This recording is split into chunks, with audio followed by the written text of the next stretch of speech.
coverage you can count on. This is the Erie News NOWCAST. Hey, good Wednesday morning. I'm Mark Saul today. I want to get you caught up on some of the stories we are following on this busy Wednesday. Thousands of Hurricane Ida victims still don't have power in some areas down south this morning, and it looks like it could be that way for weeks. We're talking millions along the Gulf Coast. Ida's impact for those folks has certainly been devastating. Down in Mississippi, heavy rain washed away parts of some roads, and at least 2 people lost their lives. 10 others hurt with a road washout in Mississippi. Over in Alabama, 2 linemen were killed while helping restore power to that region. We learned that the lights have started to come back on, at least in a small portion of New Orleans this morning. Still, officials say the electricity there may not be fully restored to some areas for up to a month. President Biden defending his decision to pull the U.S. military out of Afghanistan. I was not going to extend this forever war, and I was not extending a forever exit. Some of the comments from the president on Tuesday. Critics have accused Mr. Biden of course, mishandling the withdrawal, leading to the pretty chaotic evacuation that included that suicide bombing that took the lives of 13 U.S. soldiers. The president said that tragedy emphasized why it was time to get out. Search and rescue efforts continue this morning out west after a military helicopter crashed off the California coast. This video comes from the Naval Air Station North Island on Coronado. The helicopter is assigned to the USS Abraham Lincoln, which is home ported at this air station. One of those crew members from the helicopter rescued, but 5 more still unaccounted for this morning. The state of Texas now has one of the strictest abortion bans in the country. This controversial law taking effect today. That's after the U.S. Supreme Court declined to block it. Now, it prevents women from getting abortions after 6 weeks of gestation.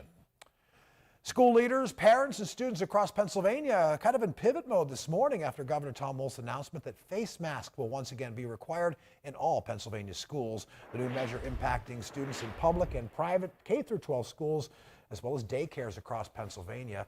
Of course, it comes as the COVID case numbers and hospitalization rates continue to climb. Pretty much every Pennsylvania county is now in what the CDC considers a high level of COVID transmission. Governor Wolf cited what he calls the inaction of school boards and lawmakers on the issue. That school face mask mandate takes effect September 7th. It's considered legal because it doesn't come from the governor himself, comes from the state health department. And Erie County's had its mask in school mandate in place since the start of the month when the county executive Kathy Dahlkemper made that announcement. And this morning, Erie News Now's Molly Samora takes us to Lawrence Park, where kids in the Iroquois district are into day 2 of masking up. As students headed back to class at Iroquois Elementary School on Tuesday, that mask mandate was already in place for those kids. They were masked as they got off the bus or dropped off for the school year.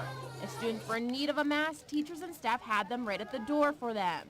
Principal Jennifer Fouts tells me students were required to wear them all last school year, and they had no problems. So this year, she expects the same thing to take place. Our school mantra with our school-wide positive behavior is be safe, be kind, be responsible. So we tie all of our kind of rules and any conversations we're having with students into those types of things. So we just remind them that part of safety is wearing that mask correctly so that we can all be in school together every day. Our Molly Samora reporting there. Meantime, it was an effort that took a couple of years, but today is actually the first day of classes at the brand new Erie County Community College. They're holding some of those classes at the St. Benedict Center. It's on East 10th Street. It's one of the spots, 3 spots where they're going to be holding classes. They've got classes happening down in Corey as well as at the Vo-Tech School in Summit Township. Crews from VNet working to install these interactive video screens in all the community college classrooms. They've been setting up all the desks and chairs, getting the e-library ready. Tuition for the first semester is actually free. That's thanks to funding from the American Rescue Plan. Well, it's turned into a day of remote learning for a lot of students across parts of Pennsylvania. Kids in several central PA school districts have already been staying home. The rainy remnants of Hurricane Ida making their way through the state on this Wednesday. These rainy images coming from the Philadelphia area this morning. Pennsylvania Governor Tom Wolf signed a disaster emergency proclamation Tuesday, all in anticipation of the pretty significant rainfall and widespread flooding from Ida.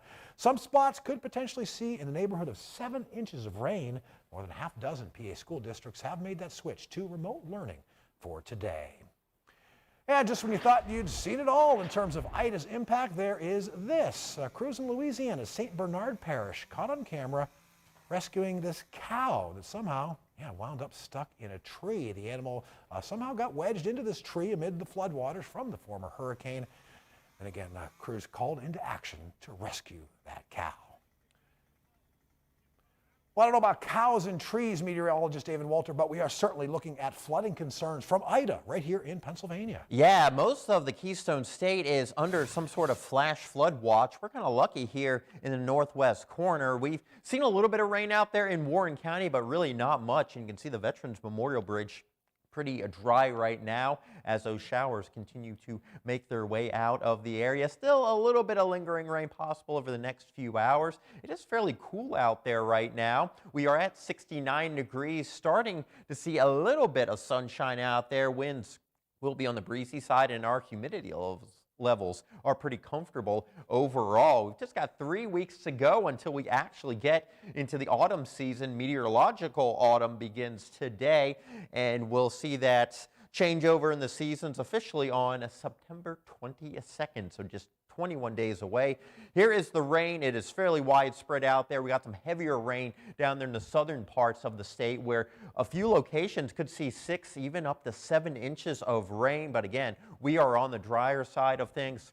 Still a little bit of rain out there into Forest and McKean County, but as that system continues to work its way towards the north and east, those showers will begin to subside. So Futurecast still doing a pretty good job modeling the showers. You can see they kind of linger into the afternoon, at least for parts of the mountains. Then we get some drier air in, more sunshine, feeling pretty good out there, but that wind will certainly be blowing.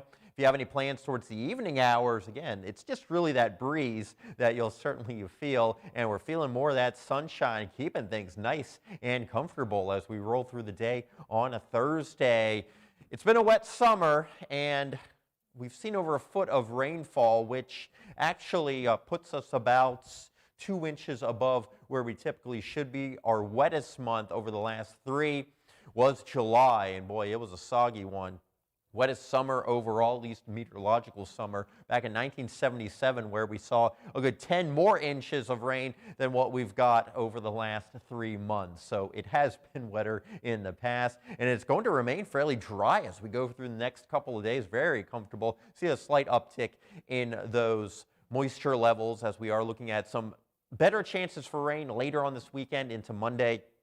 Of course, that takes us into the Labor Day holiday, so we certainly have at least those chances there. Not an all-day washout. We'll scatter those showers in the forecast. Temperatures right now, we're in the lower 60s into Corey as well as Warren, only 61 back into Bradford, a little bit milder towards the lake shore, and you can see the lake temperature right at 80 degrees. Your zone outlook for today, we'll see an increase in that sunshine, still some pretty breezy winds out there, especially for areas closer to the lake shore. If you're going out on the beach today, you'll notice some of those waves rolling on in. Temperatures just lower 70s in Crawford County today. We'll still have more of those clouds around, maybe an isolated shower out there towards Sheffield, more clouds than sun, but the sunshine does increase towards the end of the day. Temperatures upper 60s. So we're getting into that fall feeling as we start off the month of September. I'll have that 7-day in just a minute. And we know we have some fall lovers out there, but this next story is actually aimed at lovers of the candy bar known as Twix. The chocolate bar's makers have come up with a new product that they're calling the Twix Shakes Seasoning Blend. Yeah, take a look at this. They say the idea basically is to sprinkle Twix onto anything, and it'll add that cookie, caramel, and milk chocolate taste of the famous candy bars. The sky's the limit, they say, to what you can kind of shake this Twix seasoning on top of. It debuts today at Sam's Club. I'll take 2. All right, and we're flipping the calendar over to September. We did this morning, and we still have some summer left, but one of the fall season's favorites is making its return today. They fired up the cider press, the apple cider press, out of Godfrey's Cider Mill in Lake City this morning. It's Godfrey's 43rd year in business. It's the 11th year that they've been pressing cider out in their Western Erie County location. So yeah, the wait probably not too much longer before you can down that glass of fresh, locally grown apple cider. One of the tastes of the fall season, but again, you mentioned it earlier, 3 full weeks of summer left, David. Yeah, and we've got pretty quiet conditions over the next couple of days. You can see those cooler days, those cooler nights. Warm up a little bit over the weekend. You can see those rain chances going up just a bit, but again, they are scattered showers, so don't cancel those outdoor plans, but you may still want that indoor option just in case. I know we're trying to enjoy the final days of the official summer season. Labor Day is on Monday. Temperatures staying in the middle 70s. Don't even see 80s on the map over the next 7 days. All right, looking pretty good. Thanks for joining us here on Facebook Live. We'll do another edition of the NOWCAST about the same time tomorrow, and we've got that half hour's worth of news coming your way at noon on WSEE. We'll see you tomorrow.